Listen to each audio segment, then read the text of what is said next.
오늘은 환난 날의 기도. 우리 인생에는 우리가 원튼 원치 않던 여러 가지 종류의 환난이 옵니다.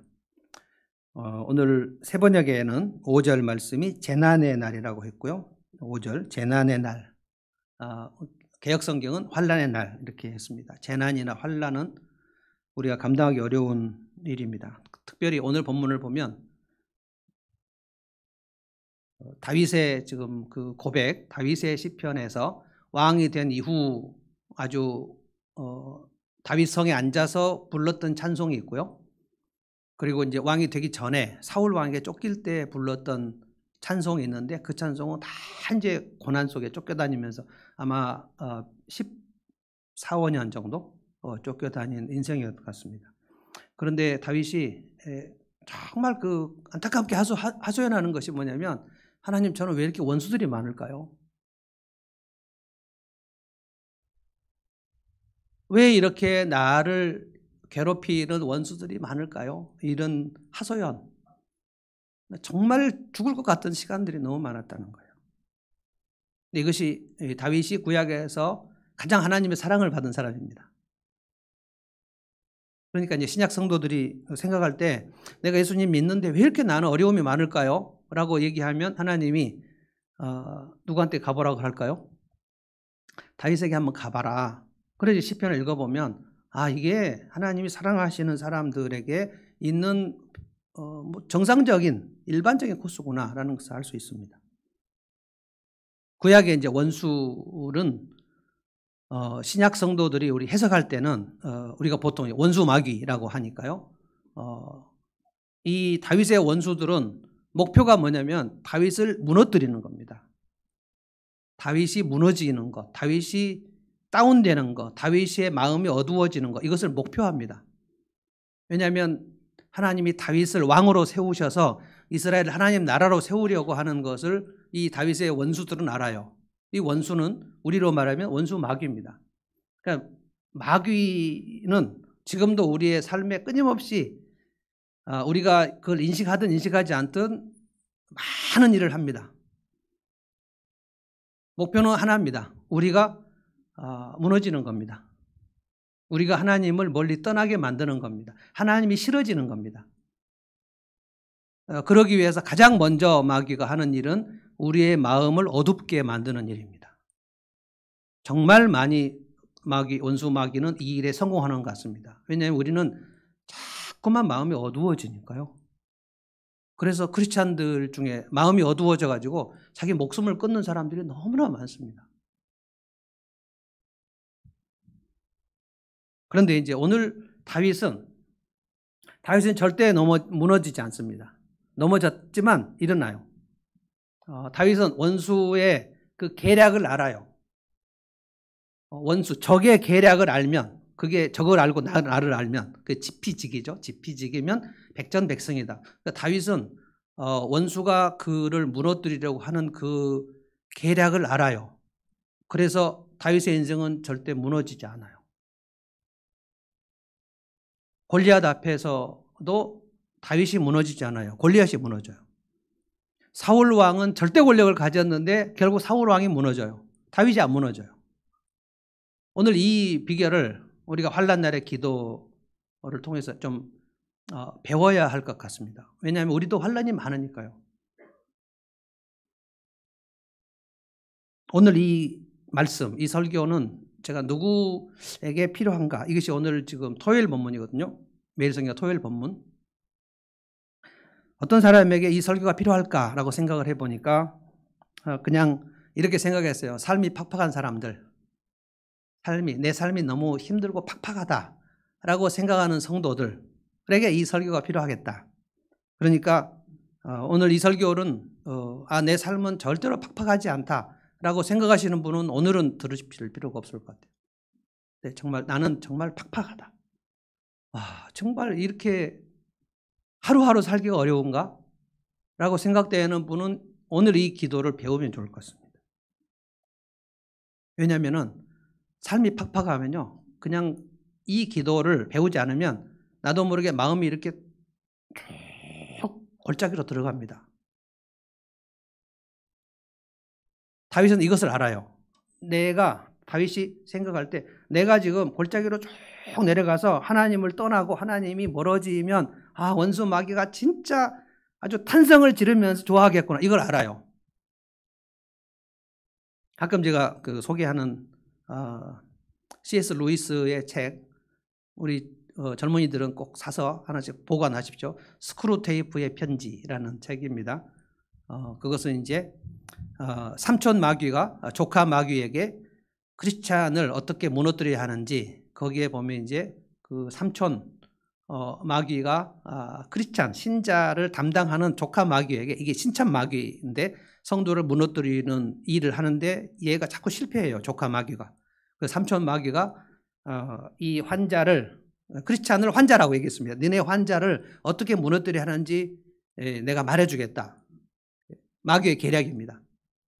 C.S. 루이스는 영국의 유명한 사상가인데 아주 정말 굉장히 천재적으로 마귀의 눈에, 마귀의 입장에서 어떻게 하면 그 신자를 무너지게 하는가를 계략을 쭉 얘기해서, 성경을 근거로 해서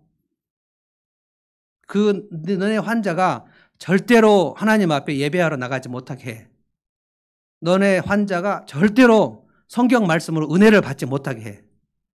너네 환자가 찬송할 때 하나도 무의미한 찬송으로 하도록 네 마음과 그의 마음과 생각을 만들어야 돼. 알겠냐? 근데 너는 왜 자꾸 그렇게 실패하냐? 얘가 찬송을 하면 걔가 일어나 버린단 말이다. 네가 실패하는 이유는 그가 찬송하는 것을 가만 놔두기 때문이야. 자꾸만 찬송을 못하게 해라. 자꾸만 생각을 못하게 해라. 그러니까 크리스찬 신앙에서 저는 결정적인 것 중에 하나는 생각입니다. 하나님의 말씀을 생각해야 돼요. 내 생각이 아니고 하나님의 말씀으로 내 생각을 수정하는 일. 이것이 이제 저는 말씀 묵상이라고 생각하는데요. 말씀 묵상을 하는 일은 생각이 많이 필요합니다. 그래서 여러분이 저에게 이제 큐티를 배우시는 분들은 처음에는 머리에 쥐가 난다 그래요. 그래서 그냥 안 해버리시는 분도 있어요. 뭐 그냥 안 하실 분은 안 하시는 거고 하시는 분은 하시는 거예요. 저는 모두가 다 이것을 생각을 하는 신자로 성장할 거라고 생각하지 않습니다. 그러니까 자기가 그냥 자기 수준만큼 하는 겁니다. 그런데 이제 생각을 하는 신앙으로 잘하지 않으면 맹목적인 신앙이 돼요. 그래서 그냥 어떤 이상한 목사가 와서 막 신비한 현상을 일으키면서 이 얘기를 하면 그 맹목적인 신자들은 그냥 바로 따라가 버립니다. 뭐 놀라운 현상이다 하고 따라가 버려요. 그걸 분별할 능력이 없어요. 왜? 생각을 안 했기 때문에. 이거를 맹신이라고 얘기합니다. 한국 교회는 맹신이 엄청 많습니다.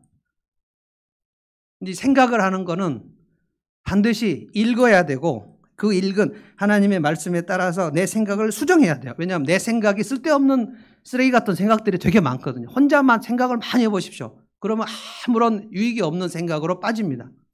밤새도록 그 기아집 듣는다고 그러죠. 다윗의 기도를 배워서 내가 삶이 팍팍할 때 어떻게 할 것인가. 이것은 이제 거의 목숨이 위태로운 팍팍한 환난을 지금 얘기합니다. 오늘 제가 이 말씀을 묵상하면서 그래, 삶이 팍팍한 사람들은 이 기도를 배우면 되겠다. 마음에 장착을 하시고요. 제가 아주 여러분이 이해하기 쉽게 최선을 다해서 설명해 보겠습니다. 두 가지를 합니다. 오늘 이 본문을 근거로 해서 말씀드립니다. 다윗은 환난 날에 두 가지를 해요. 주님의 집으로 들어갑니다. 주님의 집. 그리고 거기서 주님의 얼굴을 봅니다. 그리고 이깁니다. 굉장히 뜬구름 잡는 소리 같이 들릴 수도 있어요. 초신자들에게는. 그런데 이 감각을 익히셔야 돼요. 내가 이 어려운 시간에 주님의 집으로 간다는 것이 무엇인가. 주님 만나러 가는 걸 말하는 거예요. 그래서 주님의 집에 가서 앉아있기만 하면 되는 게 아니라 주님의 집에 가서 주님의 얼굴을 만나요. 주님의 얼굴을 대해요. 그래서 그 마음과 생각이 어두워지지 않고 밝게 빛나요. 그 다음에 원수 마귀들이 물러가는 것을 경험하고 하나님께서 날 이기게 하셨다. 이 고백입니다. 그래서 시편은 항상 처음 읽으시면 어떤 구절도 처음에는 굉장히 곤란하고 곤고한 상황에서 시작을 합니다. 하나님, 나 왜 이렇게 원수들이 많을까요? 왜 이렇게 나를 괴롭히는 이들이 많을까요? 왜 나는 이렇게 삶이 팍팍할까요? 왜 이렇게 고단할까요? 이런 그 울부짖음에서 시편이 시작해요. 그런데 시편은 전체적으로 항상 어떻게 되겠냐면 처음에 아주 힘들어서 죽겠다 그러고 하나님 내게서 왜 멀리 떠나 계시냐고 얘기하고 왜 나를 안 도와주시냐고 막 얘기해요. 여러분 그 기도입니다 다. 하나님 왜 나를 안 도와주십니까? 라고 하나님께 말하는 게 그게 기도예요. 하나님 왜 이렇게 멀리 계세요? 나는 왜 기도를 응답 안 해주십니까? 라는 얘기를 막 소리치는 그게 기도예요. 그러다가 시편의 중반이나 후반부에 가면 기도를 하는 중에 다윗에게 마음이 밝아져요. 시편 다윗뿐만 아니라 다른 시편 기자들도 마음이 밝아져. 그래서 그러나 하지만 뭐 이런 얘기가 거기서 나오면서 맨 마지막에는 이제는 제가 평안합니다. 이제는 제가 살 것 같습니다. 이제는 원수 마귀는 물러갔습니다. 그게 지금 기도 시간에 다 일어나는 거예요. 이거를 제가 여러분에게 이제 설명하겠습니다. 환난의 날에 다윗은 무엇을 했다고요? 처음에 어디로 갔다고요? 대답해 보세요. 지금 좀 대답한다고 코로나가 막 퍼지는 게 아니기 때문에 다윗이 어디로 가요? 주님의 집으로. 그래서 뭘 봐요? 주님의 얼굴을 봐요. 이게 오늘 설교 핵심입니다. 그러니까 이것을 연습하시는 거예요. 연습. 이거를 하시는 분들은, 이걸 연습을 하시는 분들은 환난이 올 때에 이겨낼 수 있습니다. 왜냐하면 성경에 원리는 변함이 없어요. 그러니까 2000년 전이나 3000년 전이나 지금이나 한국이나 미국이나 어떤 하나님의 백성도 이 원리대로 하면 하나님은 반드시 그 사람을 그 환난에서 이기게 하신다고 되어 있습니다. 그래서 오늘이 환난이 아닌 분들은 그냥 마음속에 저장만 해놓으시고요. 오늘이 환난인 분은 진짜 나는 너무나 삶이 팍팍하다 이러신 분은 오늘부터 시행하시면 됩니다. 첫째 4절입니다. 4절 한번 같이 읽어보실까요? 다 같이 4절 읽어보겠습니다. 시작. 주님, 나에게 단 하나의 소원이 있습니다. 나는 오직 그 하나만 구하겠습니다. 그것은 한평생 주님의 집에 살면서 주님의 자비로운 모습을 보는 것과 성전에서 주님과 의논하면서 살아가는 것입니다. 다윗의 단 하나의 소원 뭐예요? 주님의 집으로 가는 거라는 거예요. 왜 지금 주님의 집으로 가서 주님과 의논하고 싶다고 했냐면 5절 말씀에 보면 다윗이 재난의 날이 지금 시작됐어요. 재난의 날. 너무너무 어려운 환경 속에 다윗이 들어갔는데 그때 주님의 집으로 가고 싶다. 나는 이것이 소원이다. 그러니까, 이것이 대안이구나. 이것을 다윗은 오늘 깨달은 게 아닙니다. 다윗은 골리앗을 물리치기 전에 아버지 양칠 때 그때도 깨달았어요. 어려운 일이 있으면 주님의 집으로 간다. 이게 다윗의 그 신앙 습관입니다. 이것만 장착하시면 돼요. 1절부터 4절까지 보면 다윗이 나는 무섭지 않다고 얘기하고 두렵지 않다고 막 얘기를 해요. 그런데 2절 보십시오. 2절에 나의 대적자들, 나의 원수들, 저 악한 자들, 원수들이 뭐 하려고 다가왔어요? 나를 잡아먹으려고, 나를 잡아 삼켜버리려고 하는 사람들이 우르르 몰려오는 상황이었어요. 여러분이 나는 왜 이렇게 인생에 힘든 일이 많은가라고 생각하면 지금 다윗도 그랬구나 라고 생각하시면 돼요. 이상하게 생각하실 필요가 없어요. 그냥 그게 정상이에요. 제 경험으로는 환난은 나이를 먹으면 더 점점 크게 옵니다. 그러니까 지금 30대이신 분들은 그냥 각오를 하세요. 40대, 50대, 60대가 되면 더 크게 온다고 했지. 그러니까 지금 이 환난의 날을 대비하는 이 다윗의 방식을 모르면 정말 괴롭습니다. 나의 대적들, 개역성경은 악인들이라고 그랬어요. 악인. 제가 대역성경 한번 읽어보겠습니다. 2절. 악인들이 내 살을 먹으려고 내게로 왔다. 나의 대적들, 나의 원수들이 그들이 실족하에 넘어졌다. 그러니까 내 살을 잡아먹으려고 왔다. 마치 맹수들이 닥치는 것 같이. 나는 이제 살이 산채로 이제 씹혀 먹히는구나. 어떻게 하지? 막 그 빡한 시간. 그게 이제 사울이 그 다윗을 죽이려고 다윗이 이제 그 수금 하프를 켜고 있었거든요. 사울이 굉장히 그 두통이 심했습니다. 하나님의 부르신 악신이라는 표현이 나오는데 굉장히 신비한 얘기입니다. 그래서 다윗이 그 정신증 막 그 환각도 보이고 그러니까 미친 거예요. 사울은 거의 미친 겁니다.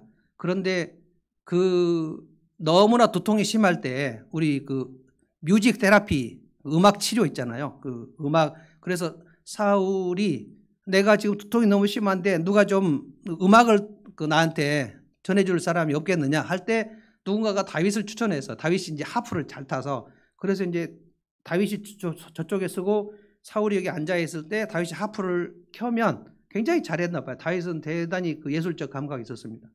그래서 하프를 타면 사울이 이게 통증이 좀 가라앉는 그런 효과가 있었어요. 그런데 갑자기 그 다윗을 보면서 아, 저놈이 내 왕권을 노리는구나 라는 생각이 들어요. 그래서 그 창을 갖다가 그냥 다윗에게 던집니다. 사울이 보통 사람보다 어깨가 하나 더 있다고 그랬으니까 굉장히 거구입니다. 그런데 그 힘차게 던지는 창을 다윗이 피해요. 아, 사울 왕이 나를 죽이려고 하는구나. 그래서 다윗이 그 도망치기 전에 굉장히 여러 번 사울이 진짜 저 왕이 나를 진짜 죽이려고 하는 것인가를 참 확인합니다. 그거 이제 사울의 아들 요나단에게 물어봐요. 진짜 너네 아버지가 나를 죽이려고 하시는지 좀 확인해 봐라. 나를 진짜 죽이려고 하시는 것이 확실하면 난 도망가야 되지 뵐 수 있겠냐? 요나단이 나중에 아버지한테 가서 물어보는데 아버지가 막 요나단을 막 혼냅니다. 이 바보 같은 자식아, 그 놈을 네가 도와주고 네가 그 다윗의 친구가 되면 네가 왕이 못 되고 그놈이 왕이 되는데 그걸 모르느냐 이 머리 썩은 놈아 막 혼냅니다. 그래서 요나단이 눈치를 채고 아 진짜 우리 아버지는 다윗을 죽이려고 작정했구나. 그리고 이제 요나단하고 다윗하고 그 언약을 맺으면서 다윗이 이제 망명을 시작해요.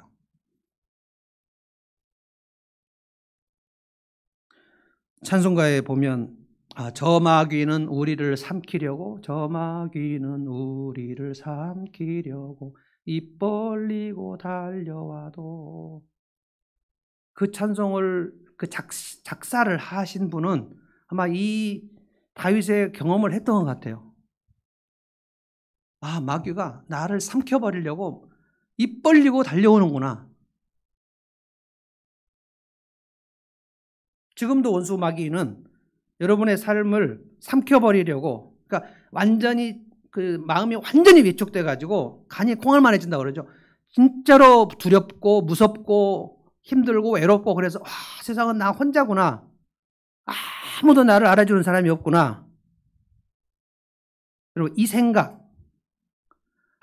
아무도 나에게 관심을 가져주는 사람이 없고 아무도 나에게 말을 걸어주는 사람이 없고 절대 고립, 나 혼자구나. 이때 사람이 목숨을 끊습니다. 그래서 자살하는 사람들은 우울증, 특별히 우울증으로 자살하는 사람들은 자기가 세상에서 나 딱 혼자라는 생각이 상당히 오랫동안 들어서 자살을 하는 겁니다. 그래서 우리가 목장 모임이 얼마나 중요한지, 여러분이 자살하지 않도록 목장 모임 하는 건 아니지만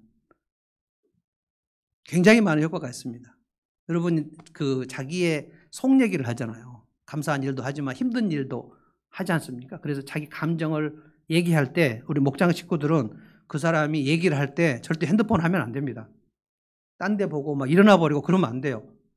사람들의 눈을 마주치고 얘기하다가 그 사람들이 그래 진짜 힘들겠다 이렇게 얘기하면 그 사람이 내가 혼자가 아니구나.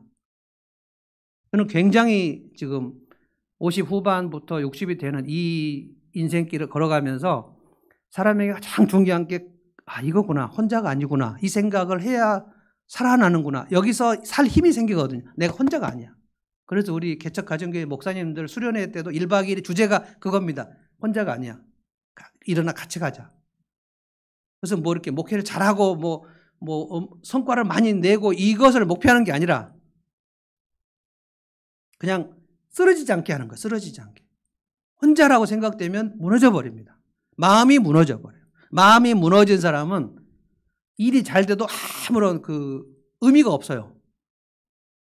그 전에 환란이 왔을 때 내 마음이 무너지는데 마귀가 내 마음을 무너지게 지금 달려와서 나를 잡아먹으려 하는구나. 이거를 다윗이 알았단 말이에요. 여러분이 이걸 알아야 돼요. 모르면 그냥 당하는 겁니다. 마귀가 눈에 안 보여서 여러분이 가장 넘어질 때 어디가 가장 취약할까? 그럼 몸이 아파서 병이 날 때도요, 가장 약한 부분이 무너지는 겁니다. 저는 조금 과로하면 바로 허리가 아파요. 허리가 이렇게 비틀어져요. 누워보면 이 양 다리가 이렇게 틀어져 있어요. 이만큼 올라가요. 항상 오른쪽이 이렇게 올라가 있어요. 그러면 이제 허리가 이렇게 틀어져 있으면 진짜 힘듭니다. 그러면 의욕이 나지 않아요. 저는 20대부터 지금 있었던 고질병인데, 그러니까 문제가 생기면 항상 허리가 아파요. 그런 것처럼 우리가 마음이 무너지려고 할 때 어디를 마귀가 치면 무너지는지 마귀는 알아요. 근데 여러분이 모르면 그러면 적을 알고 나를 아는 게 아니고 적도 모르고 나도 모르니까 백전백패가 되는 거예요. 늘 넘어지는데 자기가 무엇 때문에 넘어졌는지를 모른단 말이에요.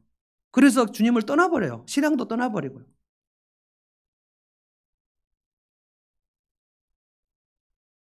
정말 다윗은 그 정신적 압박이, 그러니까 물리적으로 신체적으로도 압박이 있지만 정신적으로 압박이 뭐냐면, 사울 왕이 전 이스라엘 백성들에게 뭐라고 했냐면, 저 다윗이 내 왕권을 노리는 반역 음모를 했다. 그래서 다윗을 체포하는 자에게는 상금을 주겠다. 현상수배를 내려버려요. 이스라엘 나라, 그렇게 조그만 나라에서 왕이 현상수배를 내렸는데 도망갈 데가 어디 있습니까? 막 도망다닙니다. 맨 먼저 제사장 아히멜렉에게 도망갑니다. 그게 놉이라는 지역인데 제사장 아히멜렉에게 가가지고 황급히 가서, 그때 이제 몇 명이 따라와요. 다윗의 부하들하고 같이 가서 여기서 좀 먹을 게 없냐고 물어봐요. 먹을 게 없으니까 다윗이. 그런데 제사장 아히멜렉이 지금 우리에게 먹을 게 없고, 그 당시 지금부터 3,000년 전 이스라엘인데 거기는 거의 먹을 것이 없어요. 뭐 오후에 간식 먹고 이런 게 없어요. 제사장의 집에, 그 제사장 마을입니다. 거기가 놉이라는 제사장 마을인데 먹을 게 없다는 거예요. 근데 너무 허기지는데 다윗이, 제사장님 우리 지금 너무 허기집니다. 그럼 막 도망가야 되는데 좀 먹어야지 도망갈 것 같습니다. 그러니까 제사장 아히멜렉이 뭐라고 했냐면, 여호와 하나님께 드리는 진설병이 있는데 하나님 성전에서 제사 드리는 그 떡이 있는데 그 떡을 주겠다 그래요. 일반적으로 하면 그 떡을 먹으면 그 사람은 죽습니다. 제사 드리는 떡. 여러분, 홈리와 비느하스가 하나님께 드리는 성전 제물 고기 갖다 먹었다가 하나님이 죽여버리셨잖아요. 그런데 아히멜렉 제사장이 그 떡을 주고 먹고 힘을 내요. 예수님이 복음서에서 그 얘기를 합니다.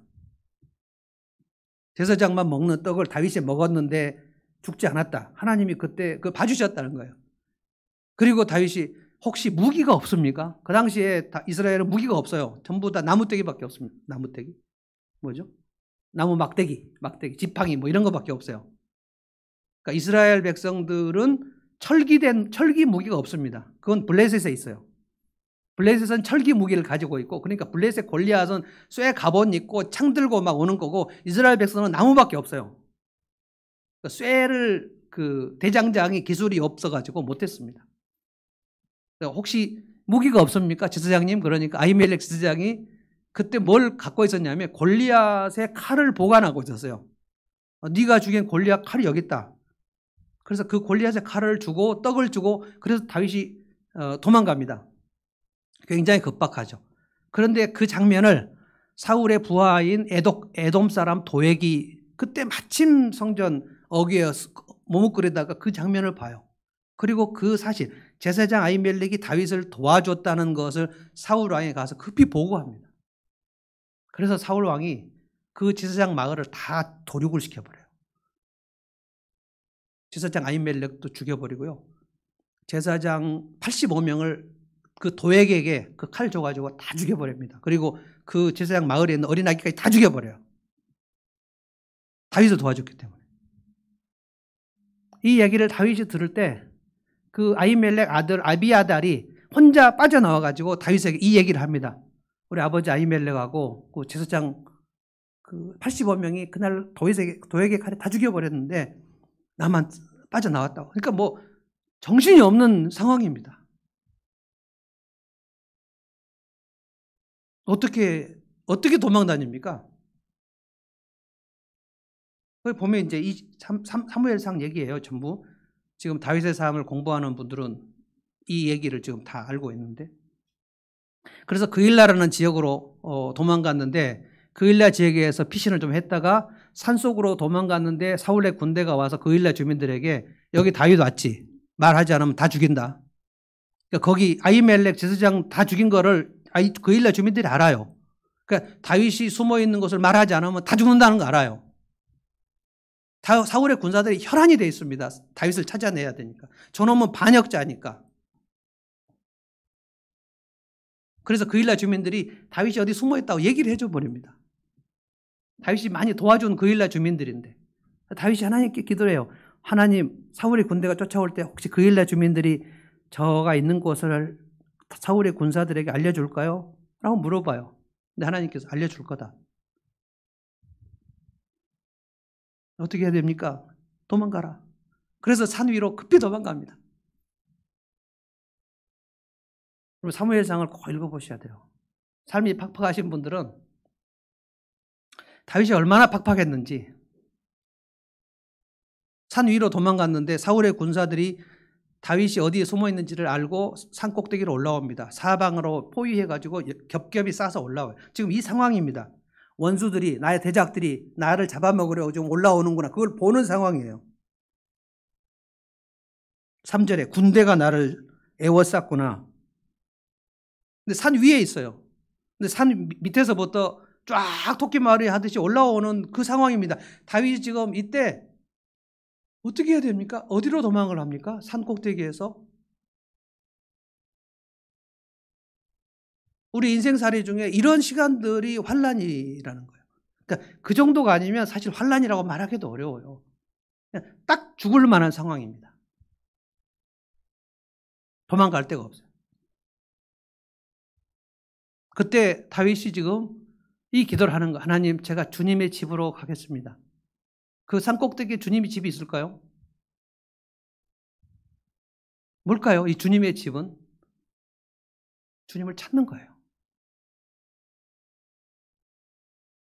5절로 한번 가볼까요? 5절. 재난의 날이 오면 주님의 초막 속에 나를 숨겨주시고, 이걸 알아요, 다윗은. 내가 주님의 초막으로 가면, 그때 주님의 성전이 없습니다. 다윗 시대에는 성전이 없어요, 아직. 다윗의 아들 솔로몬이 성전 지었기 때문에 아직 성막입니다, 성막. 그걸 초막이라고 얘기한 거예요. 주님의 초막에 나를 숨겨주시고, 주님의 장막 은밀한 곳에 나를 감춰주시고, 반석에 날 올려주시고 높여주실 것임을 믿어요.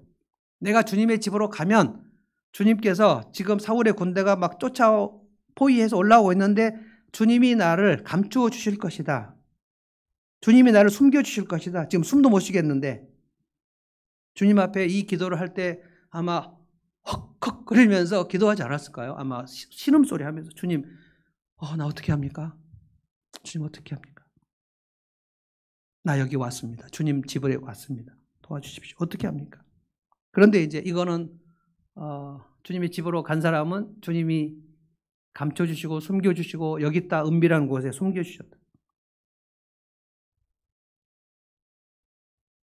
이것은 우리 성도들이 인생을 살 때, 삶이 팍팍할 때 주님 만나러 와야 된다는 것을 얘기하는 거예요. 여러분, 이것을 꼭 배우시기 바랍니다. 삶이 팍팍하다. 그러면 주님의 집으로 가야 되겠다. 그래서 반드시 지금 여기 예배당을 얘기하는 게 아닙니다. 어떤 분들은 잘 그 성경을 못 배워가지고 자꾸 예배당을 성전이라 그러는데, 여기 성전 아닙니다. 성전은 제사 드리는 것이고, 그 양이나 소를 잡아서, 그러면 성전에는 제사장이 있어야 되고요. 저는 제사장 아닙니다. 여기 성전 아니고요. 자꾸 성전을 건축했다고 얘기하지 마십시오. 성전은 예수님입니다. 예수님의 십자가가 마지막으로 자기의 몸으로 드린 제사예요. 예수님의 십자가 이후에는 성전은 없습니다. 제사도 없고요. 예배가 있을 뿐이에요. 여기는 예배당입니다. 그러니까 주님의 집으로 간다는 게 반드시 여러분 본당을 오십시오라는 얘기가 아닙니다. 이것은 영적인 거예요. 주님 앞으로 간다는 겁니다. 주님을 만나러 간다는 거예요. 딱 팍팍한 일이 생기면 주님 만나러 가야 되겠다. 이게 자동적으로 되면 그 사람 인생은 절대 망하지 않습니다. 그런데 놀라운 건 이 생각이 안 드는 거예요. 이 생각이 안 들어. 내가 팍팍한 일을 만났을 때 주님 만나러 가야 되겠다. 마귀가 가지 마. 네가 거기 가면 무슨 일이 생기냐. 밥이 나오냐, 떡이 나오냐? 여러분, 기도를 하면 밥이 나옵니까? 떡이 나옵니까? 안 나옵니까? 나와요? 기도하고 나면 밥을 줍니까? 기도하면 돈을 줍니까? 저는 이런 생각 많이 합니다. 새벽기도 끝나고 가시는 분들 10만 원씩 주고 싶어요. 여기 10만 원씩 봉투 딱 쌓아놓고 새벽기도 끝나고 가실 때 딱 갖고 가도록 하면, 그러면 몇 사람이 나올까요? 다 나온다. 그거는 이재천 권사님의 믿음이고요. 10만 원이 없다라고 생각하겠죠. 저건 배목사 하는 얘기고, 10만 원이 무슨 10만 원이 있어. 기도를 했는데 10만 원이 나와? 말도 안 되는 소리지. 내가 돈을 벌러 가야지. 저는 이재천 권사님의 믿음이 맞다고 생각합니다. 여러분, 기도하면 10만 원이 나오는 게 아니에요. 생명을 하나님이 지키십니다. 그래서 정말 저는 제가 돈이 많으면 그렇게 하고 싶어요. 저기다 10만 원 봉투 탁 쌓아놓고 기도 끝나고 나면 갖고 가십시오. 이게 기도의 응답입니다. 그러면 진짜 많이 나올 거예요. 저는 다 나올 거라고 생각하지 않습니다. 어떤 사람은 10만 원 아니라 100만 원이 있어도 믿음이 없이는 못 나옵니다. 저거는 아니야. 그런데 다윗은 이 믿음이 있어요. 그러니까 이 믿음으로 지금 그 산꼭대기에서 지금 기도를 하는 겁니다. 그런데 여러분, 놀라워하지 마십시오. 다윗은 그 시간에 그것을 깨달은 게 아닙니다. 산꼭대기에서 내가 주님의 집으로 가면 주님께서 이 모든 환난을 이기게 하시겠다라는 것을 그 시간에 깨달은 게 아니에요. 다윗은 아버지 양칠 때 깨달았다는 거예요. 평소에 사자나 그 곰이 양을 물어가려고 하는 그 시간, 그거 다윗의 인생에서 큰 환난 아니거든요. 양 몇 개 지금 손해보는 그 시간인데, 그 시간에도 하나님의 도우심으로 내가 사자나 곰을 쫓아낼 수 있었다는 것을 그때도 알았어요. 사자가 달려올 때, 그때 하나님, 사자가 지금 내 양을 지금 먹으려고 오는데 주님, 내가 사자를 어떻게 이기겠습니까? 이거를 평소에 연습을 많이 했어요. 그래서 오늘 여러분이 이 설교를 들을 때 나는 그렇게까지 내 삶이 무너질 만큼 환난이 아닌데 이런 생각하실 때 이때 이 말씀을 들으시고 이것을 훈련하셔야 돼요. 10대 시절에 양칠 때 그때 얘기했고요. 그때 하나님께서 사자의 발톱과 곰의 발톱에서 나를 건져주셨구나. 이 승리, 작은 승리를 맛봤고요. 골리앗 앞에 갔을 때 사람들이 네가 소년인데 어떻게 골리앗 앞에 가냐 할 때 다윗이 이 말했습니다. 내가 사자의 발톱에서 주님이 나를 건져주셨고 곰의 발톱에 나를 건져주셨고, 그러니까 이게 믿음의 누적이에요. 믿음은 누적이 돼야 맞습니다. 그러니까 처음부터 굉장히 환난의 시간에 바로 기도하러 갈 수 있는 게 아니면 생각이 안 나요. 저기 10만 원 봉투 쌓아줘도 못 오시는 분은 못 온다니까요.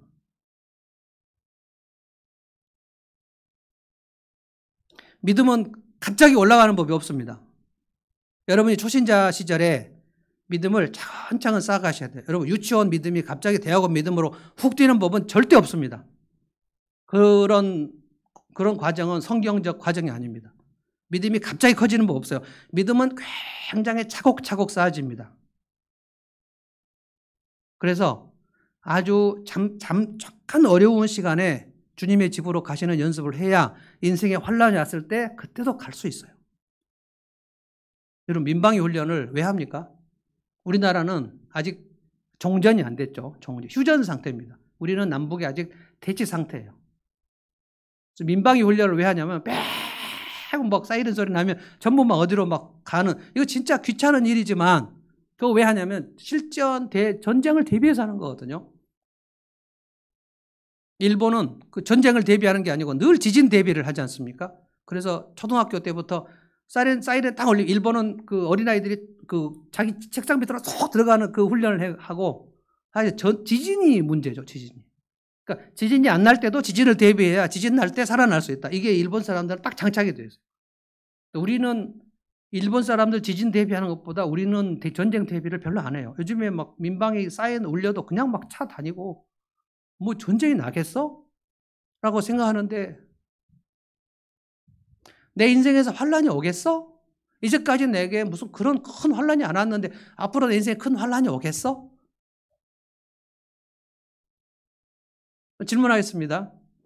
인생에 큰 환란은 꼭 온다? 절대 안 온다? 꼭 온다 1번, 절대 안 온다 2번.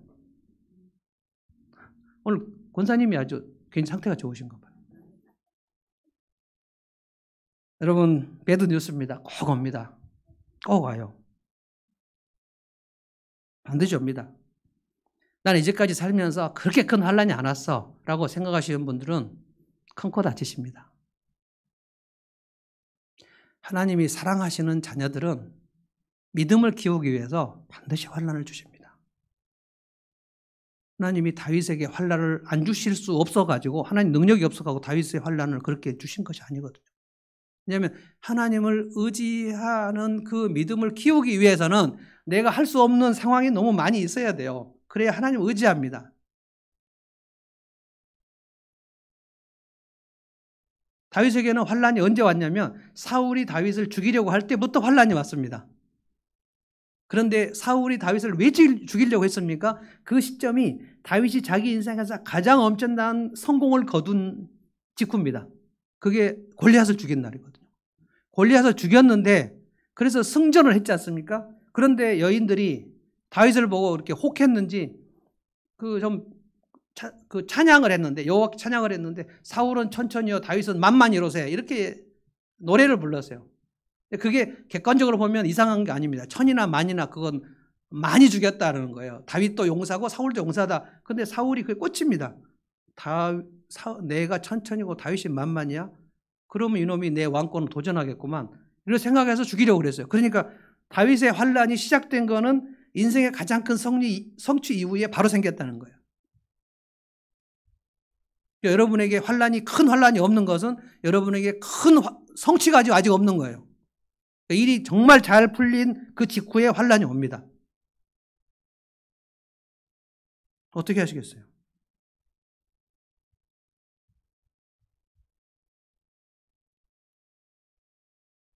그냥 다윗의 단 하나의 소원 4절에 주님의 집으로 가는 것, 이것만이 내 인생의 환란을 이기는 법이라는 사실을 다윗은 10대 때부터 알았어요. 그래서 골리앗 앞에 섰을 때도 여호와의 이름을 의지했고요. 사울 왕의 그 추격 속에서도 끝까지. 그래서 다윗의 원수가 골리앗이고 사울이고 그런데 다윗이 무너지지 않고 골리앗이 무너지고 사울이 무너져요. 왜 그런가? 하나님의 집, 주님의 집으로 가는 훈련이 계속 있어요. 그러니까 민방 훈련을 정말 잘했다는 거예요. 사이렌만 올리면 바로 대피소로 갑니다. 조금 어려운 일이 생길 때, 약간 어려운 일이 생길 때 여러분이 주님의 집으로 가시는 훈련을 하셔야 돼요.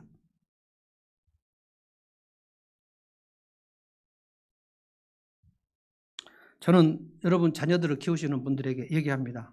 자녀 키울 때 가장 쉽게 키우는 게 아기 때입니다. 아기 낳은 엄마들은 죽을 것 같죠? 그러면 처녀 때하고 아기 엄마 때하고 어느 쪽이 힘듭니까? 미쳐버릴 것 같죠? 이 아기.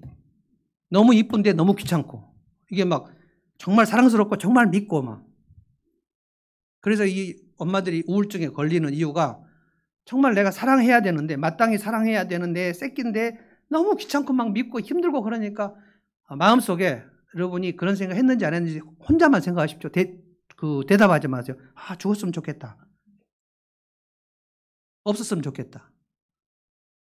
좀 놀라운 얘기 하나 해드릴까요? 제가 애용하는 당근마켓. 당근마켓에 어제 무슨 일이 있었냐면 제주도에서 아기를 내놨어요. 20만 원에. 웃을 일이 아니에요. 이거는 정말 말도 안 되는 얘기인데 당근마켓에 내놨다니까요. 그래서 사람들이 뭐지 하는데 결국 경찰에 잡혔어요. 그래서 너무 삶이 힘들어서 20만 원에 팔려고 그랬다고. 미친 거죠. 싫어. 제가 지금 여기서 좀 거짓말 하겠습니까? 예를 들어서 말한 게 아니고 어제 일어났던 일이에요. 어제 제가 봤습니다. 당근마켓 들어갔는데 뭐지 이거? 누가 사야 되나? 저는 20만 원짜리는 안 사니까 아기를 내놨어요. 여러분 그 사람이 그 애기 엄마가 아마 나이가 어린 아마 혹시 아빠가 없는지도 모르겠고 하여간 굉장히 복잡한 상황일 텐데 그 사람이 만약에 오늘 이 설교를 들었다면 아기를 내놓을 게 아니라 주님의 집으로 갔겠죠. 얼마나 삶이 팍팍했으면 그러니까 정말 이 사람은 좀 약간 나간 건 분명해요. 근데 왜 당근마켓 내놓냐고. 오만 잡동사니를 다 파는 게 당근마켓입니다만 아기를 내놓으면 안 되죠.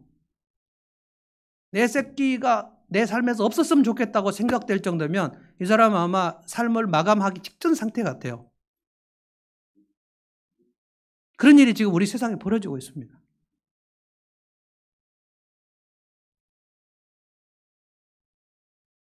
다윗이 그래서 나는 하나님의 집으로, 주님의 집으로 가겠다. 여러분이 오늘 이거를 장착하시면 진짜 좋겠어요. 그러면 여러분 절대 안 무너집니다. 하나님께서 주님의 집으로 들어가는 법을 아는 사람들의 인생은 절대 안 무너져요. 주님이 지키시고 보호하시고 은밀한 곳에 숨기시고. 그래서 오늘 이 찬송한 거예요. 따리라라라리라라라. 제가 한번 불러볼까요? 391장. 오 놀라운 구세주 예수 내 주 참 능력의 주시로다. 큰 바위 및 안전한 그곳으로 내 영혼을 숨기시네. 메마른 땅을 종일 걸어가도 나 피곤치 아니하며 저 위험한 곳 내가 이를 때면 이 사람이 어디로 숨냐면 큰 바위에 숨기시고 주 손으로 덮으시네. 큰 바위 밑으로 주님이 숨겨주셨고 그래서 주님이 덮어주셨고 그래서 그 환란이 지나갔다. 이거 경험하고 지금 부른 찬송입니다. 391장. 아무 생각 없이 우리가 부를 수도 있지만 이 사람이 이 찬송을 작사를 할 때는 분명히 경험이 있어야 돼요. 주님께서 나를 큰 바위 밑에 막 폭풍이 있는데 그 바위가 있었는데 그리 쏙 들어갔는데 주님이 나를 지금 숨겨주셨구나. 이것을 깨달은 거예요. 여러분 우리 교회에서 여러 가지 질병이 있었고 아주 심각한 수술과 이런 것들을 할 때 여러분들이 좀 느끼세요? 우리가 합심해서 기도한다는 것이 여러분이 기도 제목을 내고 그리고 지금 우리가 만나지 못했지만 카톡방에서 기도합니다. 그랬을 때 여러분의 마음에 얼마나 안정감이 있는지. 그런데 실제로 그 수술의 현장 속에 하나님이 얼마나 개입을 하시는지, 조금만 늦으면 큰일 날 뻔했다는 얘기를 의사들한테 얼마나 많이 들었는지. 이것은 의학적으로 있을 수 없는 일인데 당신 어디 갔다 왔냐고 얘기하는 의사의 얘기를 많이 듣는다든지. 하나님이 살아계셔서 우리가 합심해서 기도를 할 때 그것을 얼마나 좋아하시는지, 얼마나 그걸 응답하시는지, 얼마나 기적을 많이 베푸시는지를 여러분은 지금 경험하시지 않습니까? 꼭 여러분이 수술을 해봐야 알겠습니까? 수술하는 여러분의 형제 자매들의 부모님이나 그분들의 간증을 들을 때 내가 큰 환난을 당하면 이렇게 기도를 내고, 큰 환난 아니어도 여러분 사소한 것도 기도를 내십시오. 기도 제목을 내세요. 그러면 교회에서 기도를 합니다. 그러면 하나님이 들으십니다. 그게 주님의 집으로 가는 거예요. 내 문제는 내가 해결해야지 뭐 기도를 못하게 명구스럽게 기도 제목 이런 것을 기도 제목으로 내도 되나? 그렇게 생각하지 마시라고요. 근데 기도를 안 하면 어떻게 되는가 하면 주님의 집으로 안 가면 그 마음이 막 널뛰기를 해요. 그래서 밤새도록 생각하다가 잘못된 결정을 해요. 저는 그렇게 생각합니다. 좀 과격하게 제가 말씀드리겠습니다. 주님의 집으로 안 가면 공황장애 걸립니다. 저는 공황장애 걸리신 분들 제가 상담 많이 했기 때문에 몸이 마비가 되고요. 숨이 안 쉬어지고요. 그러니까 공기가 없어요. 산소가 없어요. 그런데 놀라운 거는 내 마음의 심리적, 정서적 산소가 막 결핍되는데 실제로 숨이 안 쉬어지는 거. 이게 공황장애입니다. 심리적 산소. 누군가하고 같이 얘기하고 저 사람이 나를 믿어주는구나. 그래 너 잘 될 거야 하고 얘기하고 위로하고 그러니까 목장 모임을 계속 나누고 그 나눔 속에 활발하게 교제하고 있는 사람은 공황장애 안 걸립니다.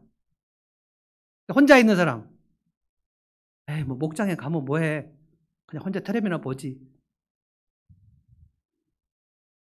온라인 예배 쭉 드렸다가 이제 우리가 현장에서 예배 드리는데 여러분 중에는 이런 생각도 있을 거예요. 아, 그냥 유튜브 보지 뭐. 굳이 가야 되나? 이런 생각, 반드시 여러분 마귀가 주는 생각입니다.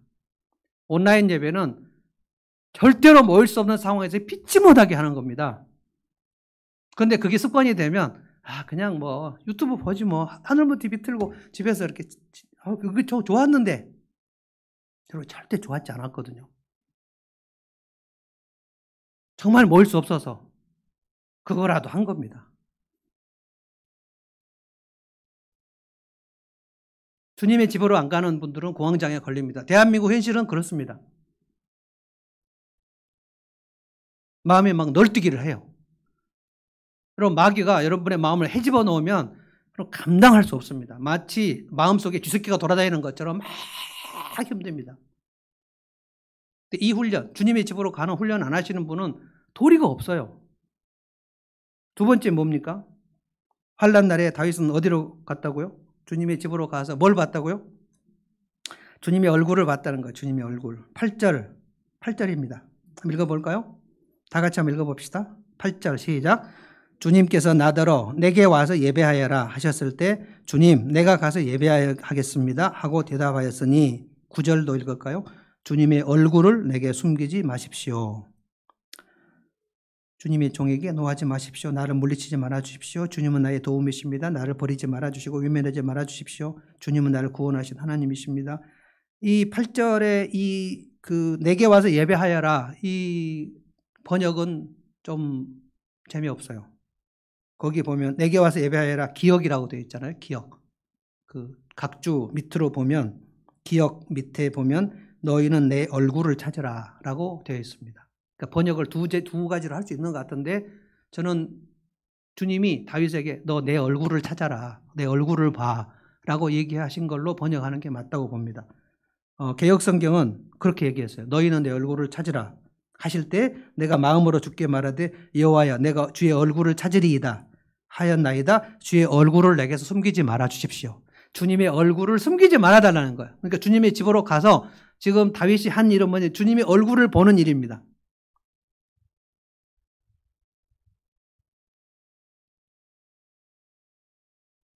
주님의 얼굴을 보고 나서 다윗의 마음이 막 강해지고 담대해져서 말한 게 6절입니다. 6절을 제가 읽어볼게요.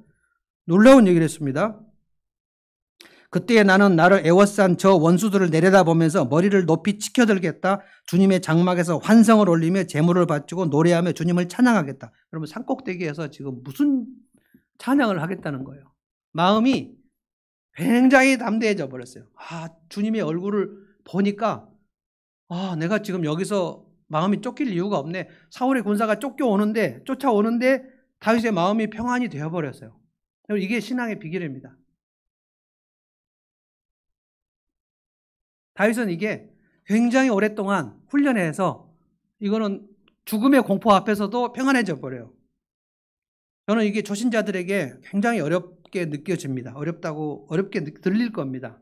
근데 신앙생활은 제가 여러분에게 가르쳐 드립니다. 신앙생활은 주님의 일을 많이 하는 게 아닙니다. 내가 주님의 일을 많이 해야 되겠다라고 먼저 생각하지 마세요. 신앙생활은 주님과 사귀는 겁니다. 주님과 사귀어요. 요한계시록 3장 20절에 볼지어다 내가 문 밖에 서서 두드리노니 누구든지 문을 열고 나를 영접하면 내가 그에게 들어가겠다. 그 다음에 뭡니까? 들어가서 뭐 하십니까? 주님이 우리 안에 들어오셔서 그는 나로 더불어 먹고 나는 그로 더불어 먹을 것이다. 그러니까 예수 믿는 거는 주님과 사귀는 거예요. 주님하고 가까워지는 것이 본질입니다. 그러니까 결혼 생활도 본질도 그거예요. 남편과 아내가 가까워지는 거, 하나 되는 것이 1차적 본질입니다. 그러니까 남편과 아내가 마음이 멀어지면 그건 결혼이 깨지는 겁니다. 심리적 이혼이라는 거예요. 심리적 이혼, 그 다음에 분방, 별거, 이혼 이쪽으로 나가는 겁니다. 갑자기 잘 살다가 갑자기 이혼해 이렇게 하는 법이 없어요. 그러니까 점점 마음이 멀어지는 거예요. 근데 이거를 또 모르는 분들은 살다 보면 자연히 뭐 결혼 생활 10년이니까 마음이 멀어지겠지 뭐 당연한 거 아닌가? 그렇지 않습니다, 여러분. 방치하기 때문에 그래요. 주님과 10년 신앙생활을 주님과 하면 주님과 자연히 멀어지는 게 정상입니까? 주님의 얼굴을 구한다는 것은 무엇인가? 제가 알려드립니다. 이렇게 기도하시는 거예요. 주님, 주님의 얼굴을 제게 보여주십시오. 주님의 얼굴을 환히 비춰주십시오. 주님의 얼굴은 빛입니다. 주님은 빛이에요. 그래서 주님의 얼굴을 대면하면 그의 마음이, 그러니까 이게 이제 신비한 일입니다. 그 마음이 밝아져요. 주님의 얼굴을 대했는데, 지금 예배도 마찬가지입니다. 여러분은 주님의 얼굴을 지금 비추임을 받고 있는 겁니다. 예배를 제대로 드렸는데, 드리고 나서 본당에서 내려가는데 마음이 막 우울하고 어둡다? 그럼 그 사람이 예배 안 드린 겁니다. 주님을 못 만난 거예요. 기도를 드렸는데 기도 끝나고 나서 얼굴에 수색이 가득하다? 그건 기도를 안 한 겁니다. 그냥 아무거나 막 얘기했는데 주님을 만나지도 못하고 기도만 막. 그건 기도를 못 배워서 그런 거예요. 기도는 주님의 약속을 제가 알고 그 약속을 내가 되뇌이는 겁니다. 주님이 저를 도와주신다고 약속하신 줄로 믿습니다. 주님이 살아계신 줄로 믿습니다. 성경의 말씀을 내가 내 입으로 되돌려 드리는 게 기도입니다. 근데 성경 말씀을 모르면 기도를 많이 할 수 없어요. 기도가 여러분 5분 이상 안 되시는 분들은 성경을 몰라서 그래요. 근데 성경을 덮어놓고 성경을 모르는데 기도를 막 철야 기도를 한다. 그게 이단으로 가는 지름길입니다. 이분이 기도가 되게 세다. 근데 물어보면 성경을 몰라요. 하나님의 약속이 뭔지를 몰라요. 그럼 미신입니다. 그래서 하나님의 얼굴을 대면한다는 것은 하나님, 제가 주님의 얼굴을 구합니다. 주님의 얼굴빛은 제게 비추시는 줄로 믿습니다. 그 얼굴과 얼굴을 대면하여 여러분이 가끔 생각나시는 분이 있을 거예요. 저는 돌아가신 아버지가 생각이 나거든요. 한번 만났으면 좋겠다. 근데 실제로 내가 생각나는 사람이 지금 살아있다. 그런데 뭐 부산에 있다. 진짜 보고 싶다. 그래서 얼굴을 보고 부산 내려가가지고 만나고 싶은 사람 만나갖고 실컷 얘기했다. 그 후에 서로 얼굴이 어떨까요? 절대 어둡지 않습니다. 진짜 내가 만나고 싶은 사람하고 만나서 실컷 얘기했는데 그 내용이 뭔가는 중요하지 않아요. 얼굴이 빛납니다. 그 개념으로 여러분이 주님의 얼굴을 대하시는 거예요. 진짜 주님은 우리를 보고 싶어 하십니다. 정말 사랑하시니까. 진짜 관심이 많아요.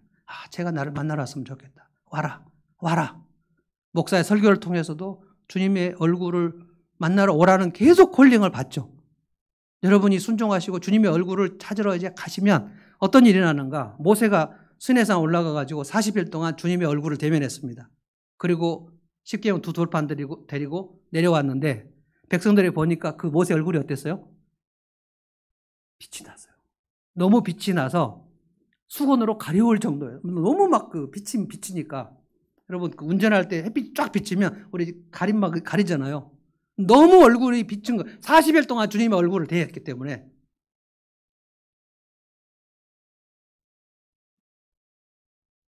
야곱이 야복강에서 주님의 얼굴을 대했어요. 그게 내일 형 에서를 만나야 되는데 형 에서 축복을 사기쳐가지고 아버지 축복을 빼앗아갖고 도망갔다 20년 만에 형 에서의 집으로 오는데 형 에서 만나면 형이 죽일 것 같은 거예요. 형이 400명의 군사를 이끌고 온다는 소식을 들었어요. 그래서 모든 자기 아내, 자기 자식들, 그 다음에 재산들 다 강을 건너게 하고 자기는 혼자 와가지고 밤새도록 뭘 했냐면 성경은 천사하고 씨름했다고 얘기했는데 그 어른로 말하면 철야기도입니다. 밤새도록 내가 두려워서 견딜 수가 없는데 주님 어떻게 할까요?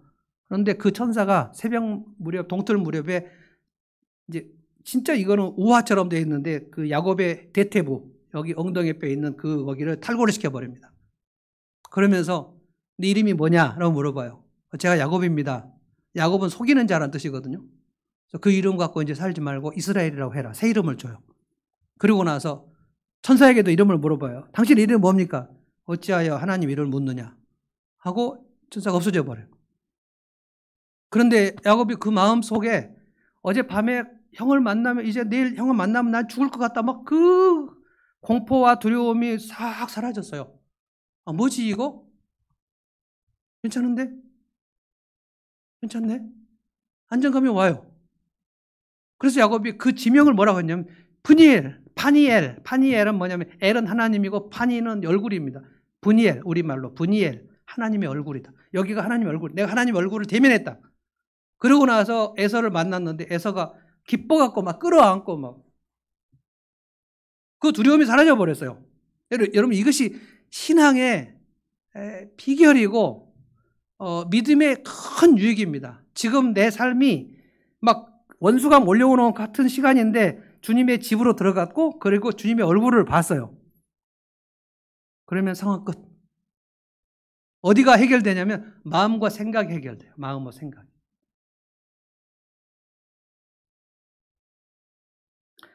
저는 10절 묵상하면서 오늘 10절까지만 좀 해볼게요. 이 말씀 묵상하면서 좀 가슴이 절절했어요. 한번 같이 읽어볼까요? 10절 읽어봅시다. 시작. 나의 어머니, 아버지와 나의 어머니는 나를 버려도 주님은 나를 돌보아 주십니다. 실제일까요? 다윗이 부모로부터 버림받았을까요? 그런데 개역성경에는 뭐라고 되어 있냐면 오늘 본문은 전 개역성경이 훨씬 더 잘 됐다고 봅니다. 내 부모는 나를 버렸으나 라고 얘기했어요. 나를 버렸으나 여호와 하나님은 나를 영접하실 것이다.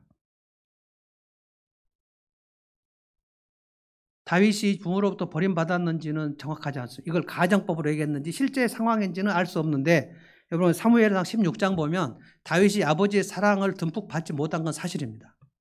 선지자 사무엘이 왔을 때 왕으로 기름 부으려고 왔는데 아들이 8인데 아버지가 다윗이 8번째 아들인데 7명 아들만 대기시키고 다윗은 너는 중요한 손님 오니까 들판에 가서 양치고 하루 종일 있다가 끝나면 와라. 중요한 손님 오니까 걸리적거리니까. 다윗이 그거를 뭔지 모르고 그냥 갔는데 아버지의 마음속에는 이 8번째 아들 다윗은 그건 뭐 선지자 사무엘한테 그 명접도 볼 필요가 없어. 제껴버린 아들이에요. 그 생각을 다윗이 계속 갖지 않았을까? 저는 가정법이라고 생각이 되지 않습니다. 실제 다윗의 마음속에 그런 그 생각이 좀 있었던 것 같아요. 내 부모는 나를 버렸다. 어린 시절에 제가 이제 공부할 때 심리 공부를 지금 하는데요.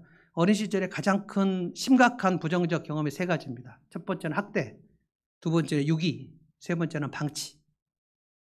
이 셋 중에 하나 여러분이 걸려요.